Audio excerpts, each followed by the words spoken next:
What is going on, guys? Reflex here. So as you guys know, in my last Kingdom Hearts video, I talked about some information regarding Kingdom Hearts 3 and the Famitsu. I talked about most of the bigger topics in it, but there was a lot more information as well. Some old news that we already knew, as well as some new news. So today is going to be a summary of all the information we got, but before I start, let me give a shout out to Mystic Distance. He's the one that gave it the translation for everything, which was very helpful, so go ahead and give him a follow for the help. But we are going to go through every single bullet point, and there's a lot of them, so get comfortable. Now here's one we already knew, but Kingdom Hearts 3 was delayed to January to ensure all regions get the game at nearly the same time, which is perfectly fine because I'd rather get it 4 days behind Japan than a whole month, to be quite honest. Plus there's ways around it. I mean, you could go ahead and just set your Xbox or PS4 to Japan, pretty much the location, but the problem is when you buy the game it will be in Japanese and there's no dual audio, so you couldn't switch it. But this next one says all worlds will have mini games of sorts. Twilight Town will have a mini game featuring Remy from Ratatouille where you can collect ingredients from various worlds and cook dishes.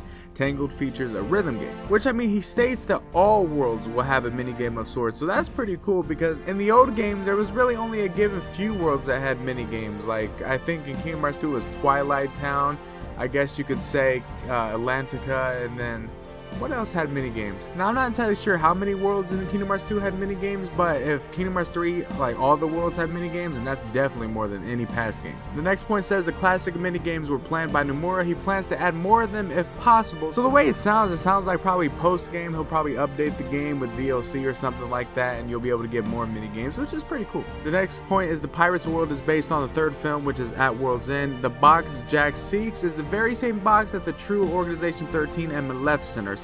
We've been teased about this black box in 2 separate occasions with Maleficent and Luke's sword, so I'm just excited to see why this box is so special. Which, I mean, we kind of already know why it's kind of special, but we don't exactly know what's in it. Kingdom Hearts 3 will feature a secret movie as expected, but is not yet completed, and we already kind of knew about this in my last video, but it's good that kind of elaborate on it. I think what it means is, like, you know, when you complete the game, then you get that secret cutscene at the end. I think that's what they mean, even though it was also kind of worded differently from other people where they said that there was such an overflow of cutscenes that they're making it into a movie, which sounded weird. And now that I'm reading it again, I feel like this is a lot more accurate than yesterday's video, which what I read was different from this. Now this next point is great information, but Vanitas has indeed been resurrected. The other returning organization members have been returned to either nobodies or real people, the one helping Sora being the real people. So we were always wondering, what is Larxene's true name going to be? What is Luke's sword and Marluxia's and all them? And now we know that we'll never really find out, probably because they are back to their nobody self. So they're going to be Larxene, Marluxia and all that. Like, they're not going to have their other name. And evidently people didn't read this part, so I kind of confused people when I was talking about it yesterday. But yes, so we will not know their true names unless they decide to give some backstory on why they're with Xehanort again, but who knows. But that's actually pretty cool information to get. The next point is Nomura expresses it was challenging creating the scenario with Aqua given the situation and all the other problems the game aims to resolve in the story. Which I bet it was challenging, but like he said, he was surprised the outcry for Aqua, and I mean, hey, some people are still in denial that Aqua is Norded, which, I mean, people are saying that, you know, the Realm of Darkness, and then people are arguing, well, the Realm of Darkness isn't really associated with Xehanort, which then there's an argument that it is, and I mean, she's Norded. Let's just get that out of the question. She is Norded.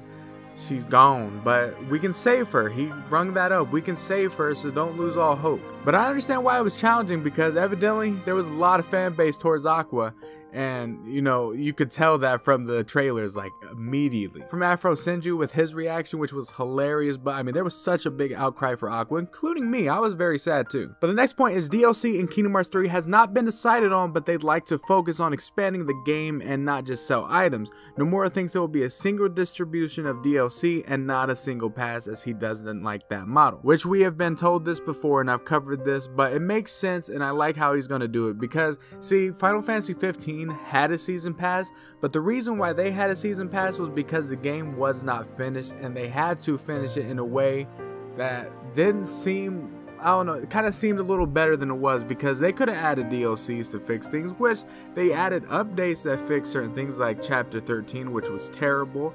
But they also added, you know, the season pass with episode Gladio, Ignis, and Prompto, which were great, by the way. Like, as of right now, as it stands for Final Fantasy 15, I love the game.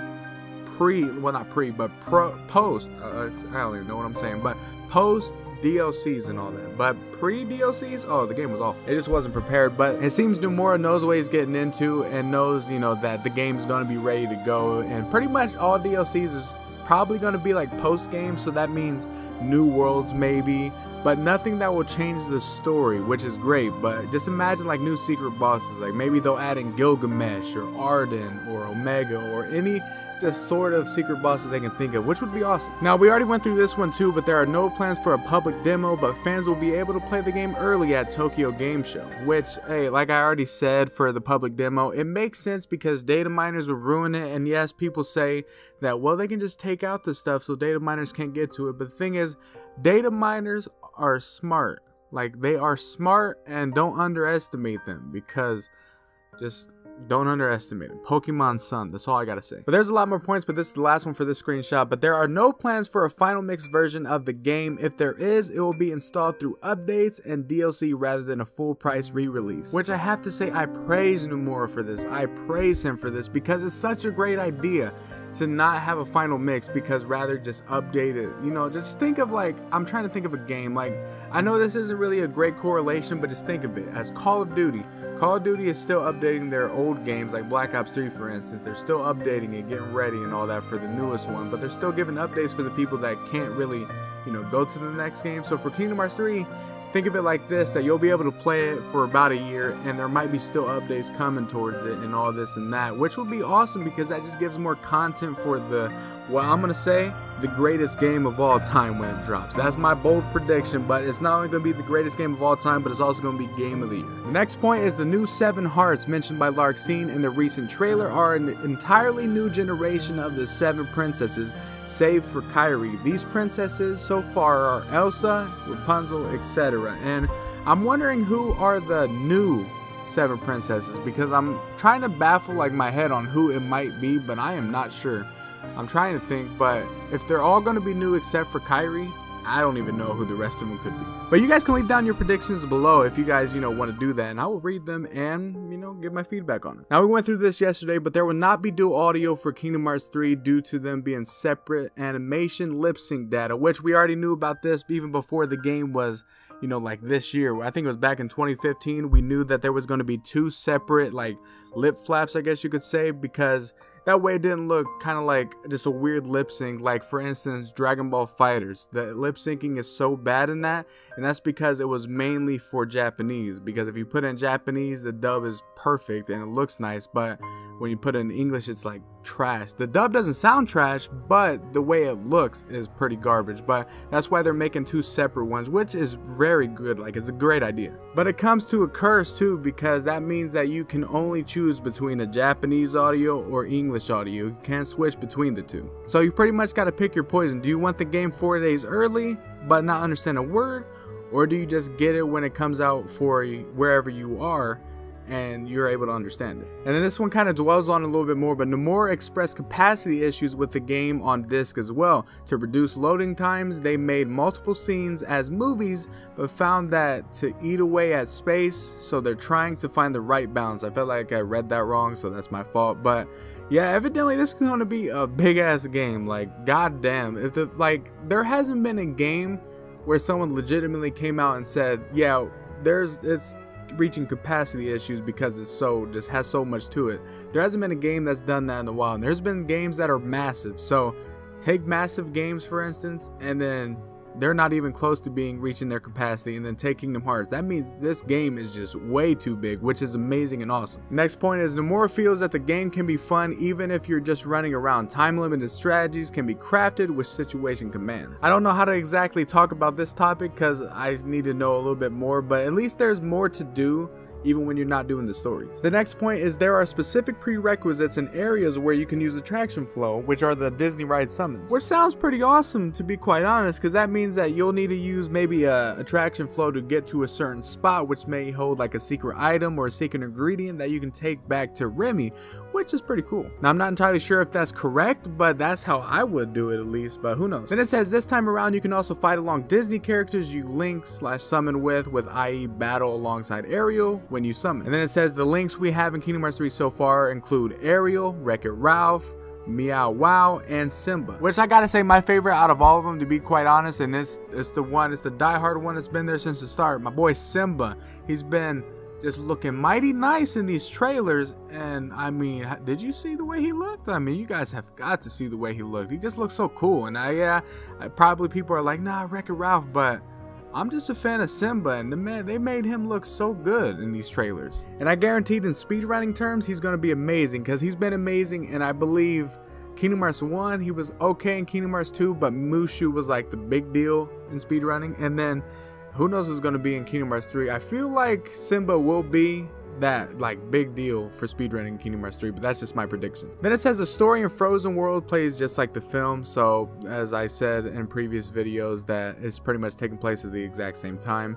Then it says the story of Pirates 1 and 2 will be outlined in KH3, as the focus of that world is on Pirates 3, which at World's End, if you guys didn't already know. Then it says the characters returning in KH3 return as either their actual selves, nobodies, or in other type of ways. Which in other type of ways, I don't know, you guys can leave your predictions down on what you guys think. I will make a video about this later on when I get more information on what I think. Then Nomura states it's fun as these new mechanics are not based solely around the Keyblade, and they can be used to craft effective strategies if used right. Which the last point we got is there are new additions that apply to Keyblades that cannot transform as well, such as the Kingdom Key. So what it sounds like is the Keyblades that you get, some of them can't transform, but that does not mean that you can't do nothing with it. They'll actually get new additions, which sounds pretty cool, and it's good that they're going to be showing love to the Kingdom Key, which is pretty awesome. But let me know down in the comment section below what information you guys enjoyed the most out of all these bullet points. Personally, my favorite was finding out that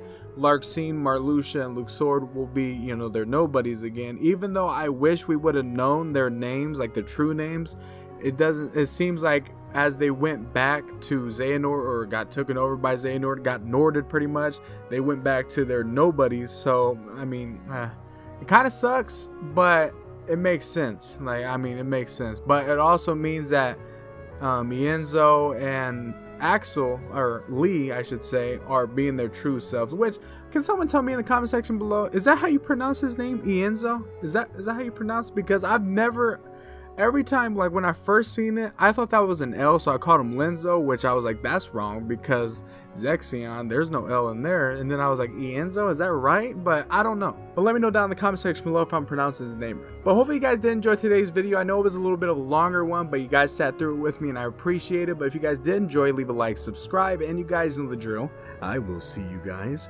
later.